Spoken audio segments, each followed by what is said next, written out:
bəzən danışanda deyirlər ki, niyə danışırsan, nə evə lazımdır? Əşya danışma da. Amma danışmayıb da keçmək olmur da. Bugün məsələn bir məmur tutaq ki, Fuad Nəcəflini deyək də, indi burada 6 milyondur, düzdürmü? 6 milyonu belə mənimsi bir taxıldan danışıram, bir daha vurğuluyuram. Taxıldan 6 milyonu mənimsəyibsə, bizim elə xəstələr var ki, onların pensiyasını kəsirlər ki, yox bu yararlıdır.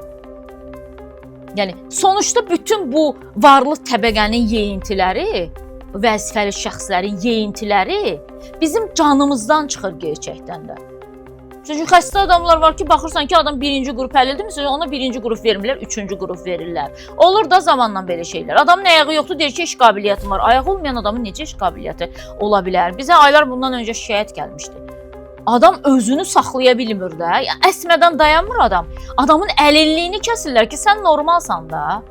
Biz o qədər adam utanır ki, elə kadrlara baxırsan ki, bu adamı ümumiyyətlə heç bundan nəyinsə bir analizini götürməyə ehtiyac yoxdur. Baxırsan ki, adam xəstədir də, bildiyin xəstə. Xəstənin necə olur? Xəstənin buynuzu olmur ki. Baxırsan ki, xəstədir də, adam dayana bilmir, özünü idarə edə bilmir, danışa bilmir, çünki söz ağızda dayanmır. Bütün bədən əzaları əsir adamın əlilliyini kəsirlər ki, yox sən pul ala bilməzsən. Məsəl üçün, dövlət büdcəsindən sənə pensiya ayrıla bilməz 700 manat. Amma məmura 7 milyon ayrıla bilir dövlət büdcəsindən. Düzdür, ayrılmır. Məmur yeyir onu. İndi ayrıla bilər dediyim də düzgün olmadı ifadə olaraq. Yəni, məmur öz-özünə ayırır da, belə deyək. Dövlət büdcəsindən ayrılmır, amma məmur ayırır. Deyək ki, büdcə məsələn deyək də 30 milyarddırsa, 11 milyardını mən niyə yeməyim ki?